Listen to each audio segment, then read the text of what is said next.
Hello everyone, welcome to today's session of OWASP Patna. Today we have with us a very special guest and also a very good friend, Rajveer. In today's session, he will be exploring behind the scenes of SSRF. Rajveer works as an application security consultant at Cognizance, and his areas of expertise include web, API, and mobile pen testing. Apart from being a full-time security consultant, Rajveer is a very popular bug hunter. Hi Rajveer, we are really excited for your session today. Over to you. Thank you very much, Alia, for introduction. It's my pleasure to be here, and thanks for really inviting. And it's good to share my knowledge to back to the community. So yeah, hi guys. Good afternoon to everyone. I hope you are having a good day. Let me share my screen. So let's start today's session, guys, and it's about SSRF. So we'll dive deep into SSRF, like how you can exploit, what are the possible ways to exploit or possible ways to bypass the fixes, and also how it can be mitigated, and what are the areas where you can find SSRF. And not sure like if you are already aware of SSRF, but you are definitely going to enjoy this talk. And so let's start with the let me start with the who am I. So yeah, I'm just a curious hacker, and I'm always excited to know that how the things are functioning. And I was fascinated by computers back in the childhood, and luckily got the access of computers and internet in my middle childhood. So that's it. And apart from that, in my college days I used to do web development and mobile application development. I've also developed a few projects for clients as a freelance developer.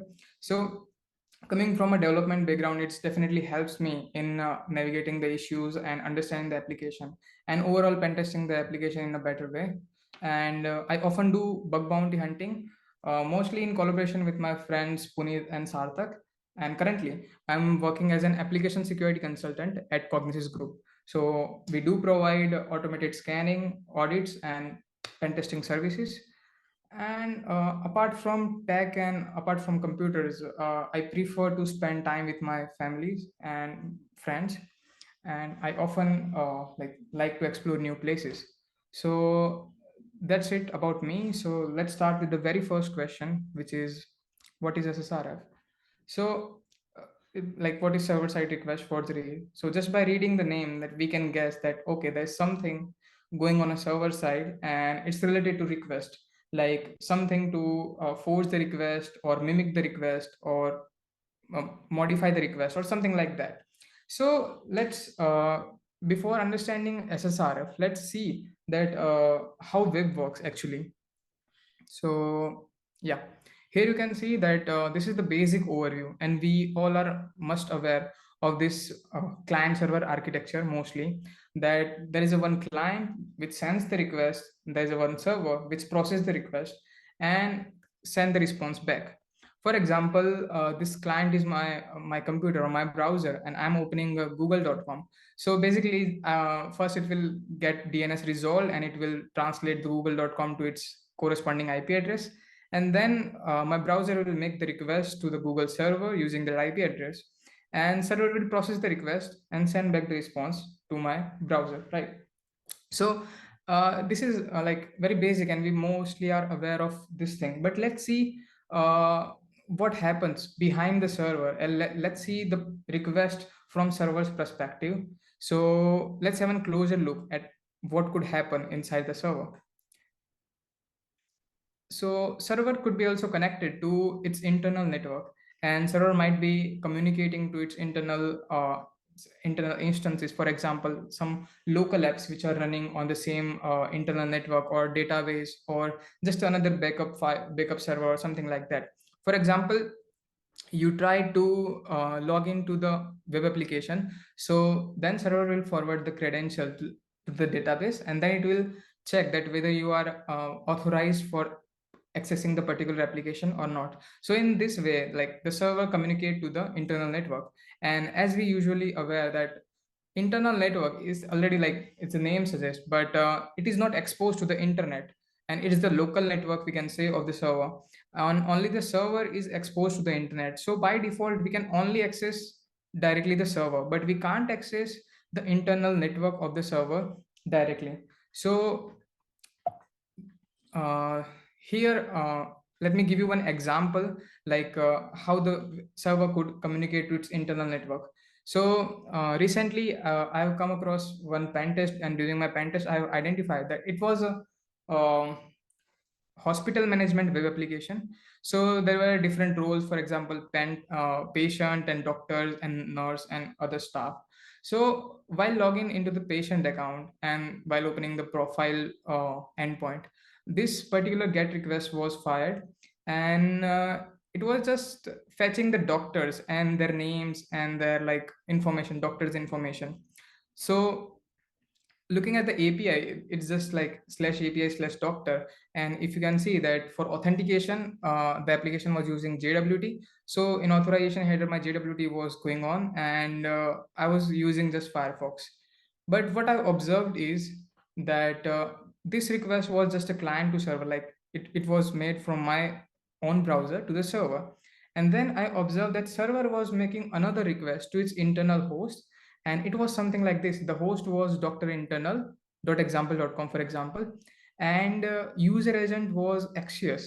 And if you are know like if you are aware, Axios is a very popular library for HTTP library in Node.js. So this cleared two things, that the application is using Node.js in the backend, and another thing is our web server is making another request to its internal host. And this was the endpoint, like fetch and question mark id is equal to 1 2 3 and 4 5 6. So how it was getting id of a patient? So it was just using our JWT, and then it was fetching that which doctors are assigned to us, and then it was using those doctors id to fetch their data and responses back. So I have observed this, and you guys might wonder that how could I know, or how did I know that the server was making another request, because usually we can't see the request which servers is making, right? So I have made few malicious changes in this particular request, in this get request, which was API slash doctor. So I have made few changes, and that request triggered an error page, which was like 500 internal server error, but the application wasn't handling errors properly. So just like before the just printing the generic message, for example, something went wrong or 500 internal server error, the application server actually dumped the entire error stack. And by like observing the error stack, I got to know that okay, the server is making another request to this host, and this was the user agent. So I got to know that okay, there's some internal host running on. And if you observe one more thing, there is no authentication token over here. So server was just validating the request coming from patient.example.com, and then it was just fetching the doctor's ID from another internal host.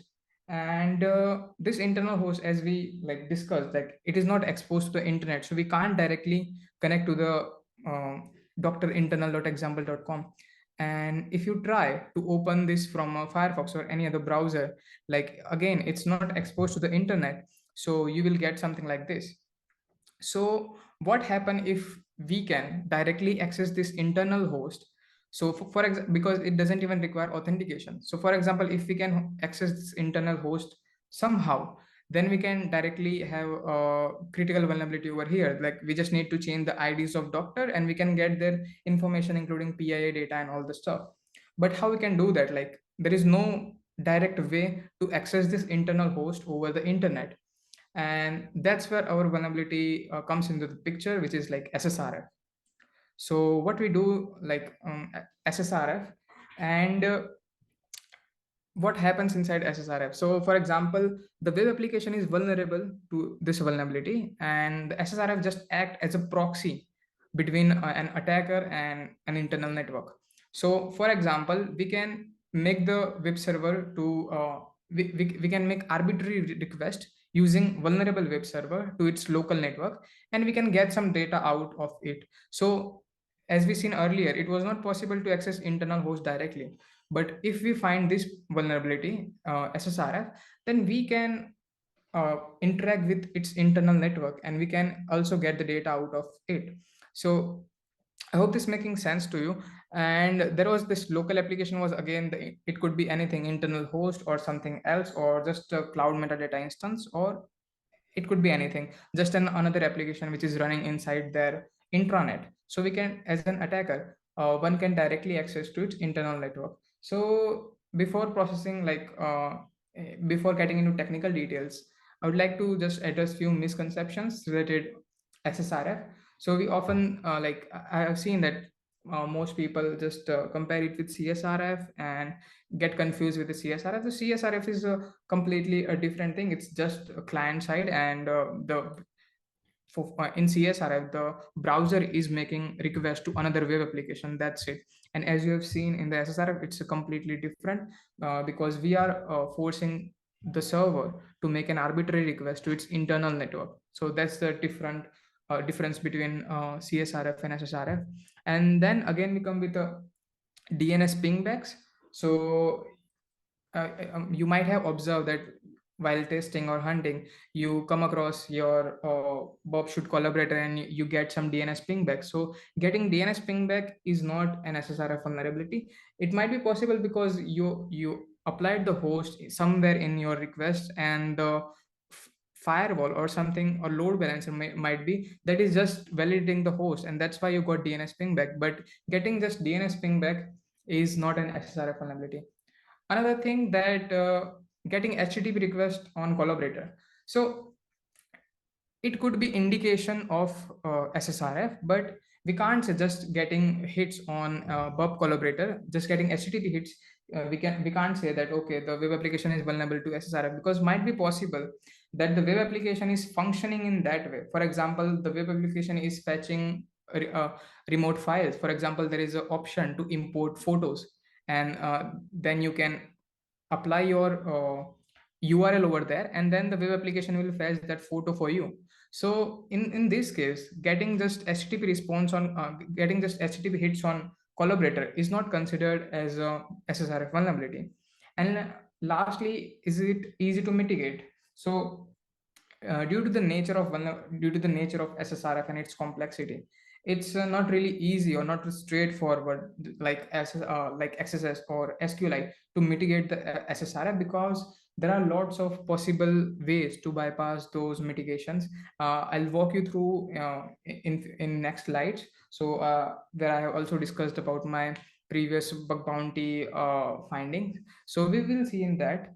So moving forward, let's see. Okay. So now starting with now let's dive deep into like technicality of SSRF. So there are two types of SSRF. First one is blind SSRF, and another is full read SSRF. So in blind SSRF, as you have seen that we can make arbitrary requests using the web server to its internal network. And what happens if we don't get the entire response back to us, but we just get a part of response? For example, status code, like we send request to, for example, 10.0.0.1, and instead of getting the entire HTTP response back, we are just getting that okay, 10.0.0.1 is just giving 200 response, or some other application which is, for example, giving 500 response. So in that case, we can consider that okay, the vulnerability is there, but it's a blind SSRF. And while talking about severity of the SSRF, blind SSRF is considered as a P3 in most cases, depending upon the situation and actual impact. While SSRF could definitely lead to some critical vulnerabilities. Even you can, as I mentioned it here, that the first thing you can do is like enumerate the internal network, and then also can access the forbidden endpoint. For example, uh, the web service using reverse proxy nginx, and it is blocking you from accessing /admin endpoint. Then what you can do, if you are able to make request or arbitrary request using web server, then you can directly request to the server's localhost /admin, and doing something like that, you can even bypass forbidden endpoints.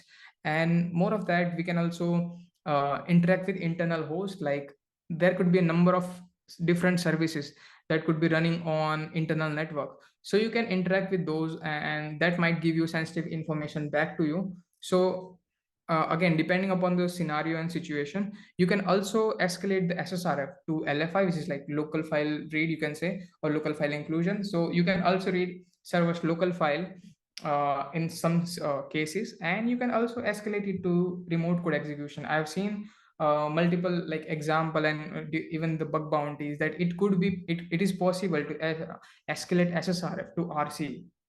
So that's pretty much impact about SSRF. And the first type is blind SSRF, and just the another type is full read SSRF, which only means that we can get the entire response back. Whatever we are requesting, for example, we are requesting to the local host of the server, we'll get the entire HTTP response back to us.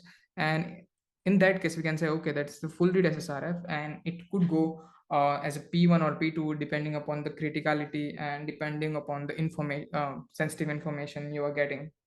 All right. So let's move to the next slide. So where you can mostly hunt for SSRF, because there could be a number of different functionalities where you can find SSRF. So I have listed a few of them here. For example, there is some third-party API integration. For example, I will also show you the example of it in my next slide. But just here, for example, some third-party web application integration are allowed. So what you can do in that case, the server, you know that server is going to make the request to our API, and that's where the possibility of SSRF arrives, when you can modify the request and make it arbitrary request to the internal host of the server.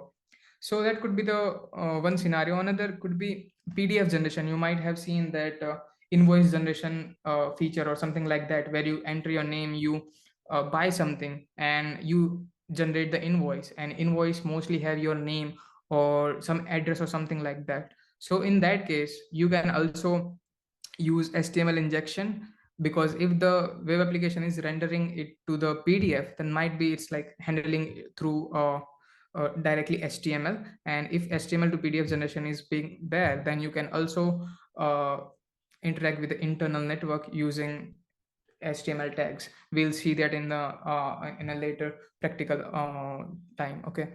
Another thing, as I discussed earlier, which could be import images or media. So you might have seen that while uploading file upload functionality, you are prompted with two functions. For example, you can upload the file directly, or you can directly import it. For example, if you give the image URL or the URL of the video, then the application will directly download or directly just integrate that video or image into the part of the application. So in that case, you can also try for SSRF.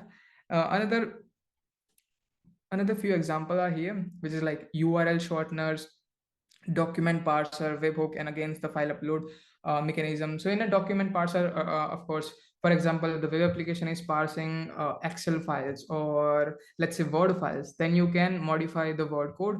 Like Word is just a compressed file of it contains the XML.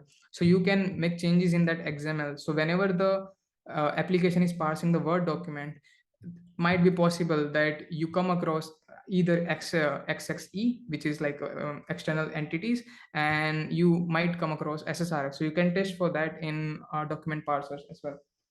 So let's see the this is the one of the example that I have identified during my bug bounty. So okay, this was all right, let me see. Yeah. So we have again, as I said, I mostly hunt with my friends. So me and Puneet were doing testing on this target, and we identified SSRF over there. So there was one endpoint which was testing the credential, and it was like a Google Big IP integration test. So you can provide your credential, and then you can provide instance URL of your Google Big IP, and then the web application server will check that whether those credentials are valid or not. And for doing that, the web application needs to make the request to the given URL of Google instance. So in this case, instead of giving actual URL Google instance, we gave localhost, and we gave it port 8080 because on 80 port it wasn't responding to anything to us. So we have tried to enumerate ports, and we have tried most common ports, which could be like 4000 or 5000 or 8080 or just like 44380, something like that. So we have tried 8080 port, and we noticed that okay, another server which was like Tomcat was running behind on the local host of the web server. So as you can see here, we are able to get the data from localhost of the server. So in this case, like this was the enough evidence to report it for SSRF, since we were able to access the local host of the, or we can say internal network of the server. And if I test another IP, for example, I have tried for 10.0.0.1. In that case, I have got a different error, which was like error on this GET request, and also the time delay. So time delay is one more thing where you can identify or observe the SSRF in case of blind SSRF. For example, you are hitting this localhost 8080, and you are just getting the same result back to back, but the time delay is different. For example, if you see here, it's just a 430 millisecond, and when we tried the IP which or host that was not reachable, we got 30k millisecond response. So we can also differentiate this, and we can identify blind SSRF by observing the time the application is taking in order to give the response. So this was the our first incidents where we identified SSRF. So we reported to the client, and they fixed it. So now let's see what could be the possible bypasses. Uh, I'm continuing that the same example, because we were able to bypass their fixes twice uh, during in the same bug. So what could be the possible bypasses? There are lots of bypasses of SSRF. I have attached the link in a reference section. You can to find more, but here I have listed a few which are commonly used, and generally these are working. So let's start from the first possible bypass, which is like redirect. So you often heard that escalating open redirect to SSRF or using open redirect. What happens in certain cases, the application is only accepting their whitelisted host. And for example, you found open redirect on that particular host. So you can use that open redirect in order to redirect the web server to our arbitrary host. And we'll see in the practical as well, but there are this like open redirect, or if even the open redirect is not there, you can make something like your own your own like application which is redirecting to the arbitrary host, and you can use this status code in the response, like 301 32 and so on. And bypasses and like fixes is like same as Tom and Jerry. It's a kind of never ending game, because might be possible that you find a completely new bypass of the SSRF. So another way to bypass the protection is and before like going ahead, let's see like what could be the protection. So for protection, protecting SSRF, the application can disallow some host or blacklist some like internal host, right?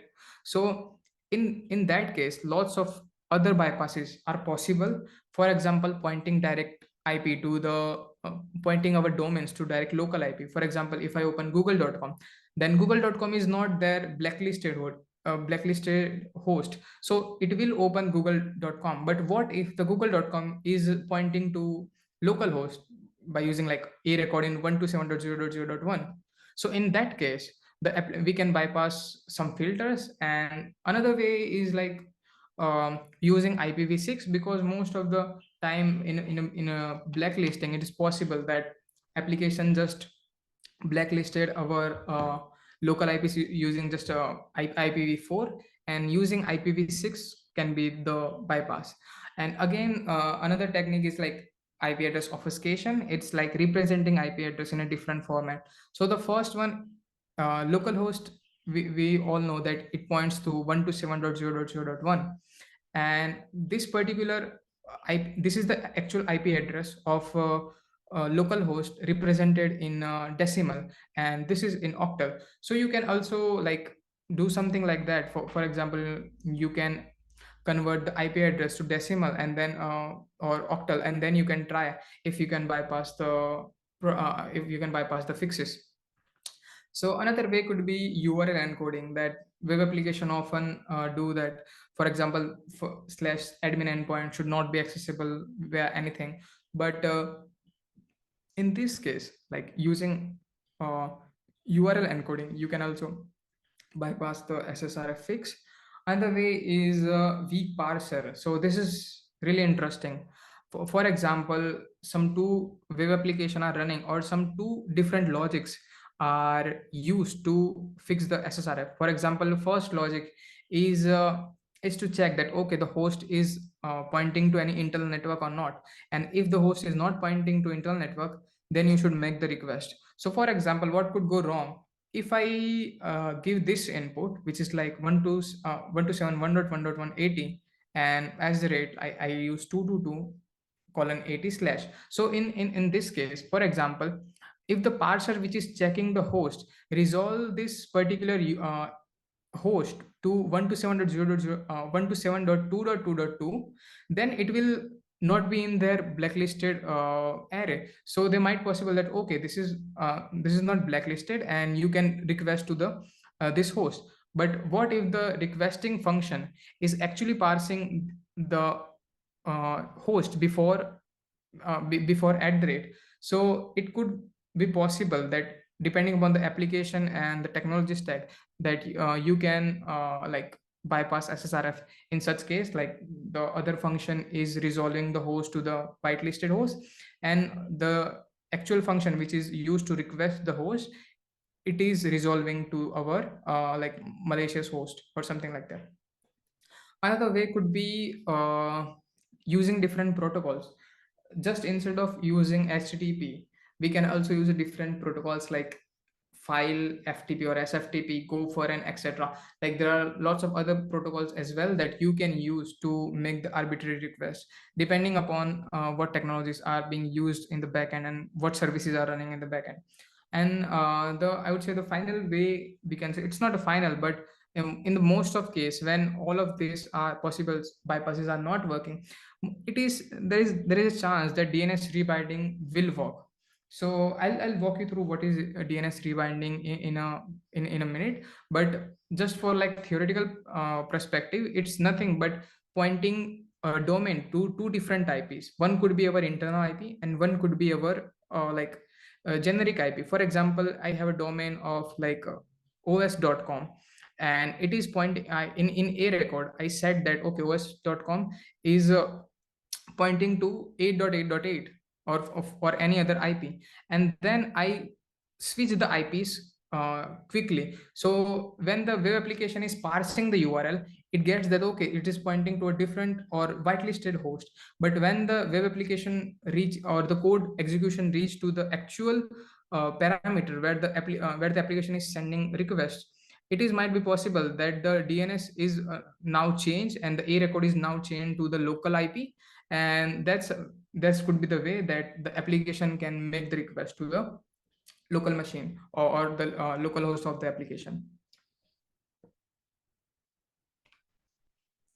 Let's move forward. And okay, so as I'm just continuing that my previous example, in that case, once they fixed our initial report, we were again, it was possible to bypass their fixes because they fixed that directly. We can't, they mostly they used the blacklisting approach. So after their initial fix, we were not able to directly use localhost or the local IPs as I shown previously, because it was giving some like 403 error. But what we did, we used this redirect. So instead of directly making request to the internal host, which was like 169.254, it is a internal metadata of Azure instance. It could be in AWS or GCP instance as well. But talking about this particular example, they were using Azure. So what we did, we provided our testme.php file, and this was the code of the testme.php file. So it was nothing but it was just redirecting all the traffic to this internal network. So when the web application checked this URL was not suspicious. This URL or this host was not pointing to internal network. So the web application allowed us to send the request. And when the web application or when the server sent the request to this host, they actually got redirected to their internal network, and they followed the redirection, and we got the response from their local, we can say, internal network, which was internal metadata instance of the Azure.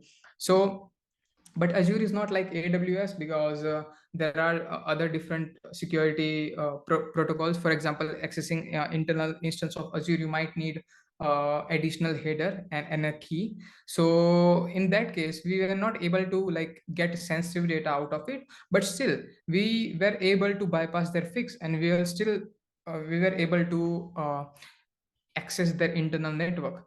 So again, we reported this thing, and they fixed this as well. Now, this seems like, okay, already they have fixed this twice. What else could go wrong here? So let's see in the next slide.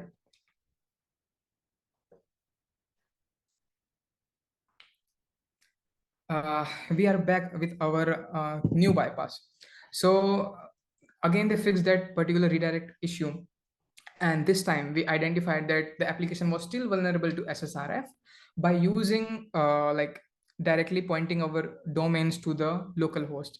So what we did is there is one domain called localtest.me. So if you open the domain or if you just ping the domain, you will get response from 127.0.0.1. So that means the localtest.me is just pointing to a local IP, which is like a localhost IP. And you can do that. You can also do it on your own domain by pointing a record to the local IP.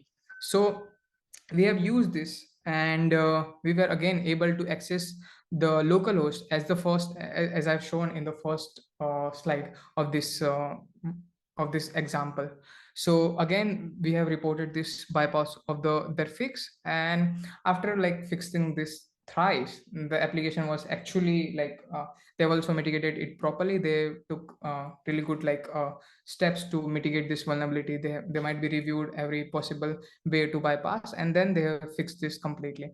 So as I mentioned this earlier, that it's not that easy or straightforward to mitigate SSRF, and there are lots of possibilities. You can definitely bypass some SSRF fixes, right? So let's see everything in a practical way.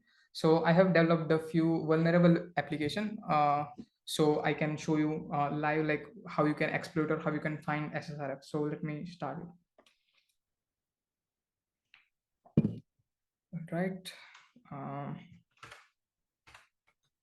Okay. Let me know if my browser is visible to you. Anyone? Yep, it's visible. All right. So for example, as I have discussed, that API integration could be the thing where you can find SSRF. So let's see what could go wrong over here. So for example, this is the web application, and it's using it's just trying to connect to your API and just test the credential. It's like the same scenario which I have identified earlier, but now we'll see like what could go wrong here and test the thing live. So for example, it's like just a third party integration. So it asking for our endpoint and username and password. So might be possible that backend server is initiating the request to this API endpoint, and then using our username and password, that they are just testing the credential, that okay, if this is the working, then they can store it and they can use it for the next like any kind of webhook or something other functionality.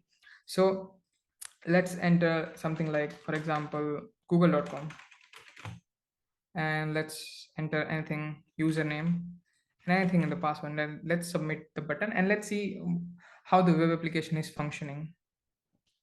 So if I do this, interestingly, I'm getting the response back here, and it says the test is failed and it didn't expect the expected response, because might be possible that the web application is expecting some kind of specific response from the API endpoint, which was not possible because we just entered google.com and google.com did not give that like expected response.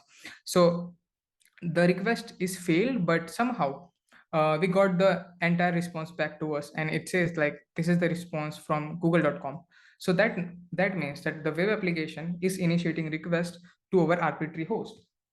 Now let's try to enter something, that internal network or something like that. So for that, for better visibility, let me just capture the request.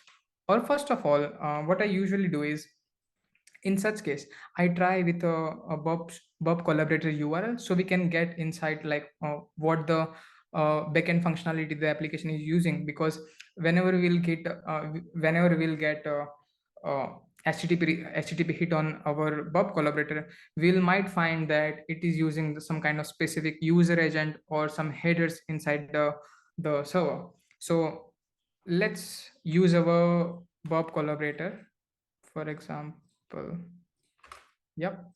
And I'm using this bob collaborator url to send the request and understand what could be the backend user agent which is making the request. And depending upon that, we can craft our further attack, or we can craft our exploit. So let's see that. Let me just intercept this request, and for better visibility, I'm just sending this request to repeater, and let's just url decode it first. Yep. So let's send this request, and if I render the response, okay. So here I'm getting that again the test has failed because the Bob collaborator is not going to give the web application expected response. But we got the response from Bob collaborator, and if I go to Bob collaborator and check if I got any HTTP hit, then yeah, I can see that I got request from like, okay, there is no user agent disclosed, so might be the application is like using any code, any http library or some kind of utility, for example wget or curl.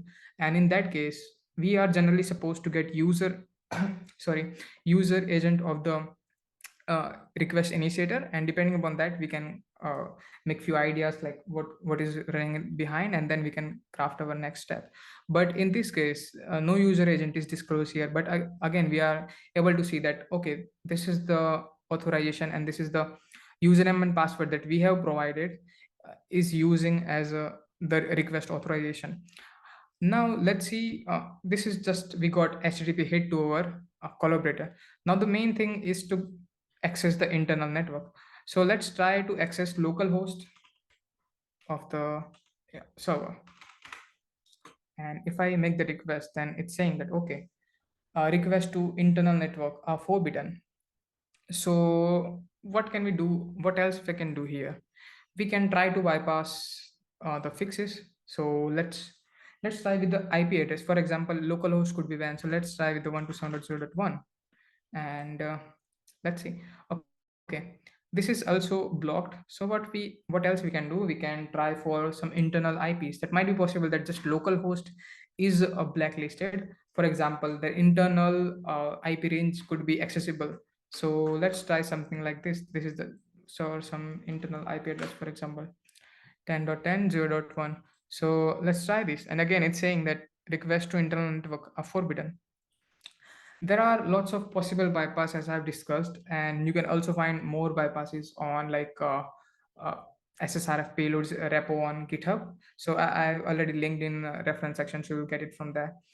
And let's try some more bypasses here. For example, you can also represent 1 to 7 or like localhost, something like this. You don't even need to type entire IP address. You can represent it something like this. And if I send the request, again, the web application is, it seems like the web application is pretty much secure and it's not vulnerable to SSRF at first glance. So you can also use something like this, right?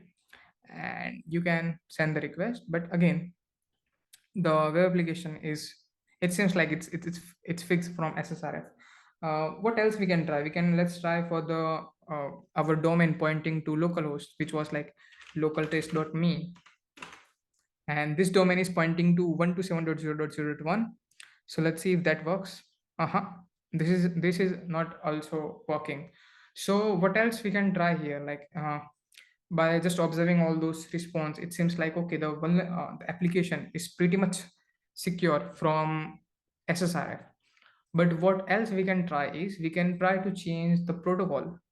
For example, it might be possible that they have resolved the SSRF in terms of like accessing the host.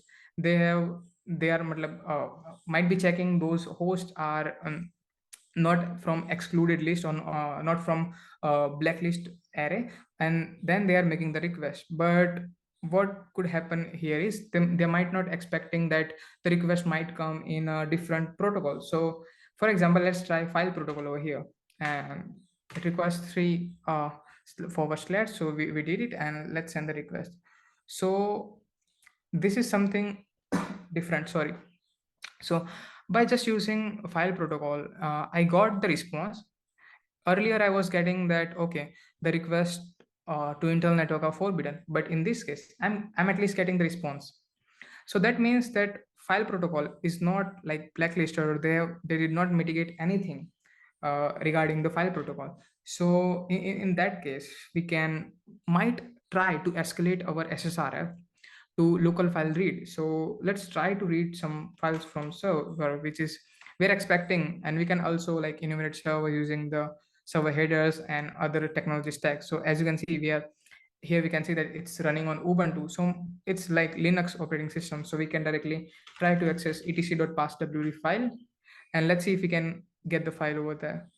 And yep, we are able to read local files of the server. And this is the example of escalating SSRF to LFI, or local file read, you can say.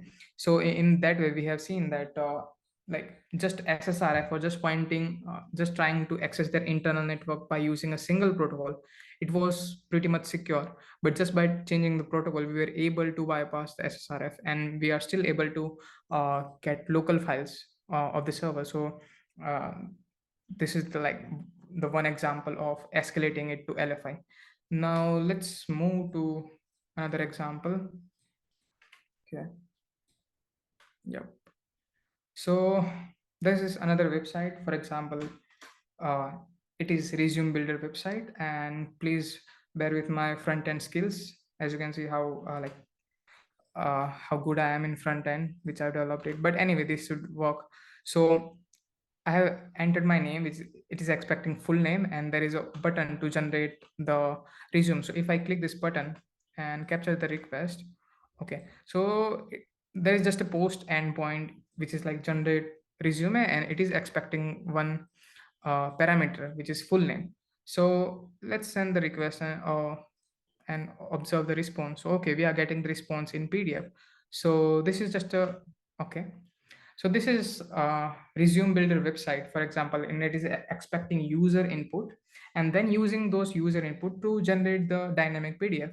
For example, we entered ABCD and we got the resume, and yeah, assume below is the creative resume. So yep, this could be a Resume Builder website where it's expecting our input and then processing it and generating dynamic resumes.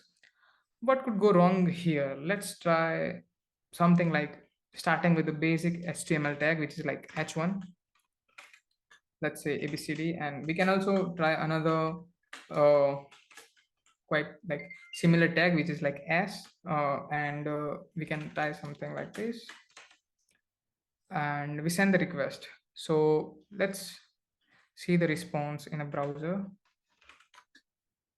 Okay, so as you can see, my HTML is executing on server side, and in the rendered PDF, I'm getting the HTML response. So in this case, what we can do is we can use HTML to access the internal network, and let's see how we can do that. So to do that, we can use some other HTML tags or something like, or some other stuff. For example, the first thing we can do is we can use image tag, because most probably the image tag is not restricted in most of the parser. So for example, let's use image tag and give it our collaborator IP first, collaborator URL first, so we can enumerate what technologies are, or what services are used in the backend. So just it's my bad, I'm instead of HTTPS, I should use HTTP. Yep. And let's send the request and let's see. if we get any response back or not. So just copying this, and yeah, as you can see, we got the broken icon of the image. So that means the application tried to access the email, but it didn't get the jpg or image response back. So let's see if we got something on yep, our collaborator. So as you can see, we got the http hit from web application, and as you can see, the user agent, something interesting is there, which is like sorry sorry again. This is wk-html to pdf. So this is the library which is generally used to convert html to pdf. So from this we can guess that okay, the web application is taking the user input over here, it's generating the dynamic html and then converting it to the pdf using this particular library. So what else we can try here? We can, let's directly try to access internal network. So here, starting with the basic localhost, and let's see if we can access the localhost of this. But accessing localhost from image tag won't be possible, because again it will just result something like this in a broken image link. So there are a couple of other tags for just like iframe, where you can sorry yeah, you can give url and you can embed the website inside your own html page. So we have just tried to embed the localhost inside our html, and if this goes successfully, then we might see the response from localhost. And let's close the iframe tag. Yep, let's send the request. Oops, we got an error, because might be possible that local server or local host is not working, or might be possible that there are different services are running on a different port. What else we can try is let's try, for example, some internal host. I'm just randomly guessing any host. For example, 0.1. Try back. Okay, this is taking a long time. So even if we are not getting a response, we are still able to figure out that this host and the previous host, which was local host, are different, because something is like going different over there. Because in the local host, if I again just send the request to local host and observe the response time, as you can see, I'm getting response within a few milliseconds. But instead of using this internal host, so might be possible that this host is not accessible or not up. That's why it's taking too much time, or it might be it will might hit response timeout. So just by observing the response time, we can also check that, oh, if the application is vulnerable to ssrf, and if we are able to enumerate the internal network or not. You can also use different ports. For example, let's try, by default it's going on 80, but let's try something like 8080. Again, it's not running over there. We can also try something like this. All right, it is not accessible. What else we can try? Since we might know that the application most probably running in the cloud environment, it could be AWS or Azure or GCP. We can try to access the internal metadata instance, which is located at this particular IP, which is 169.254.169.254. So let's try to access it. Yep. As you can see, we are able to get the response back. And now let's render this PDF and let's see what we got. All right, this is interesting. So here we got the iframe, and inside the iframe, we are directly able to access the metadata of the AWS instance. But one more thing, like it's pretty small, so we can't see what the data inside there. So we can also give other attributes like width and height on the. It's just a normal HTML. So let's give height width of, for example, 200, and height also equal to 200. Let's see what we get.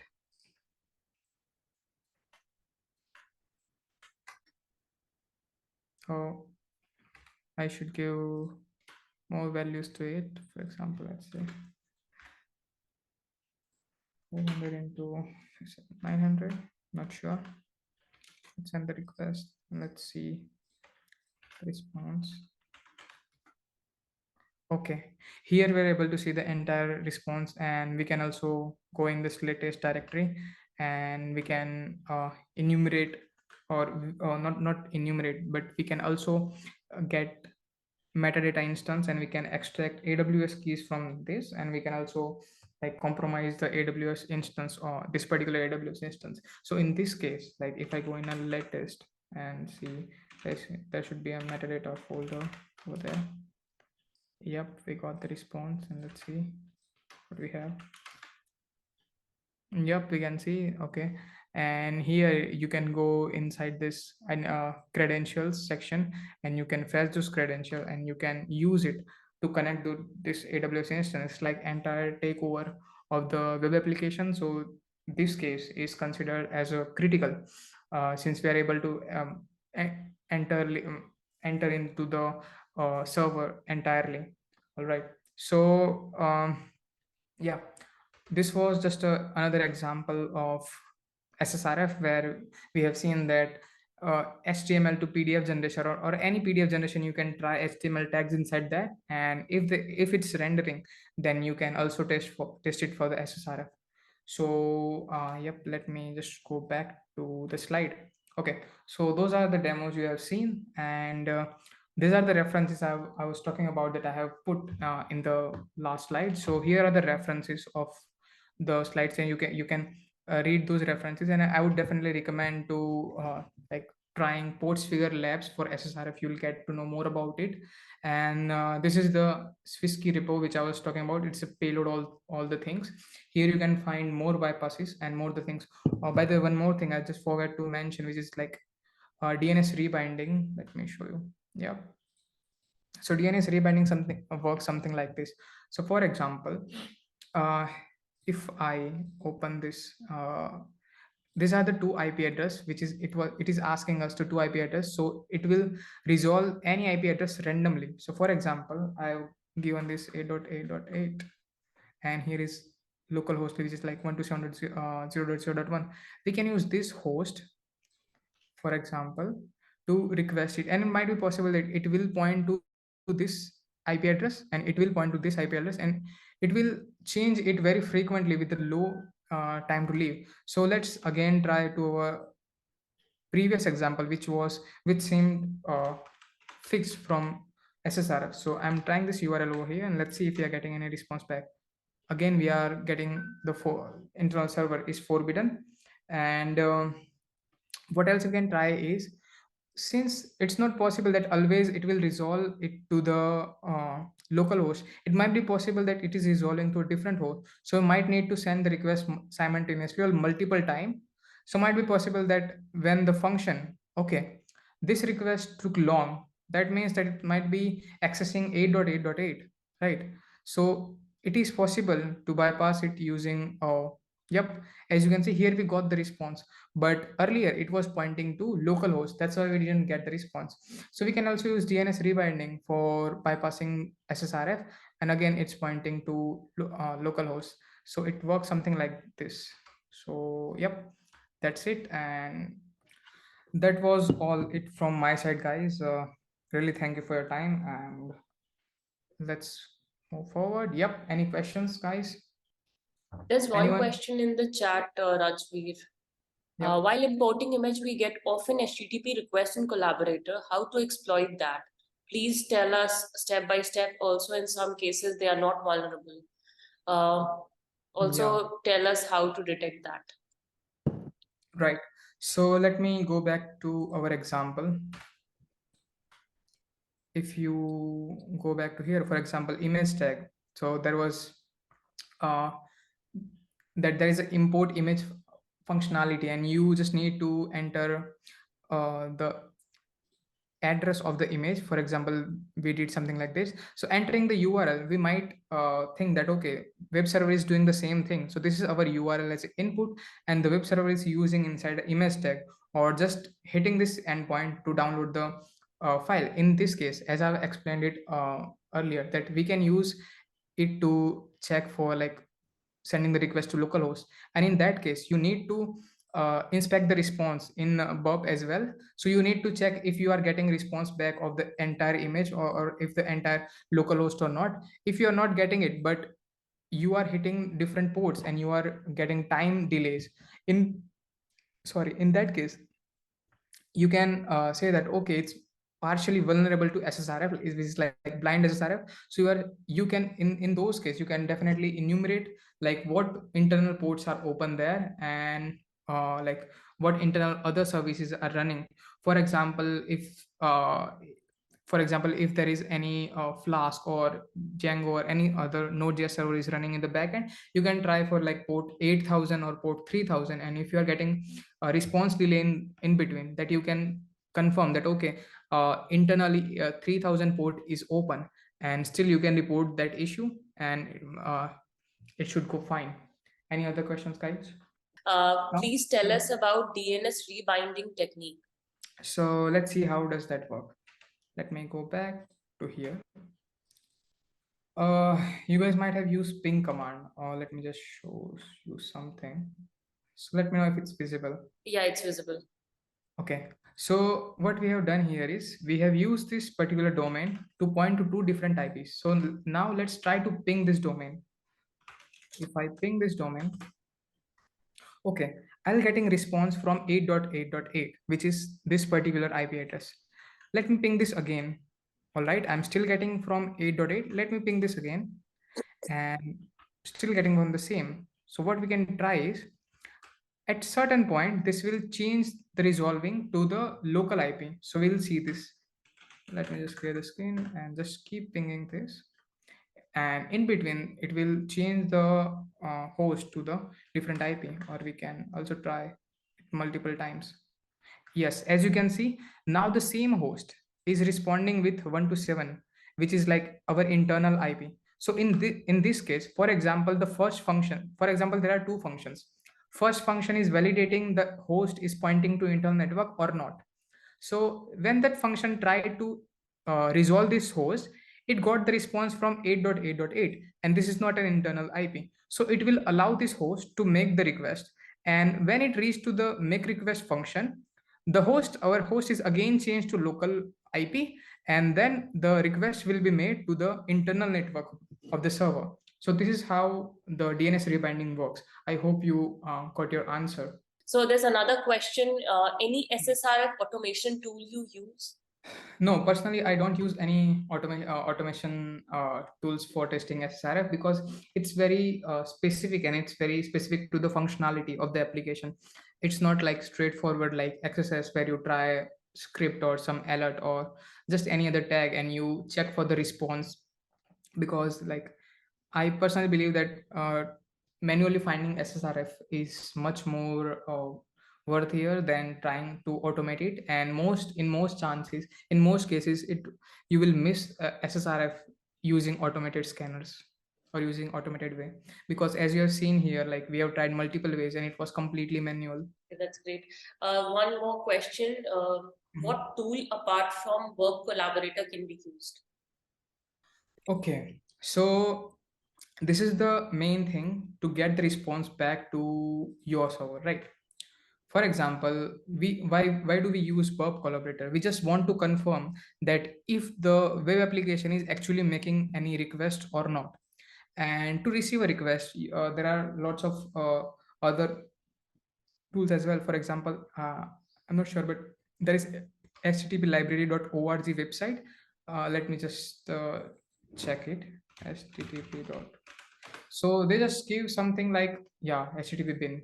They give the same thing, like they give you one URL and you need to check the URL, and if you're getting any response back, then yeah, you can check like if you're getting any HTTP hit over there or not.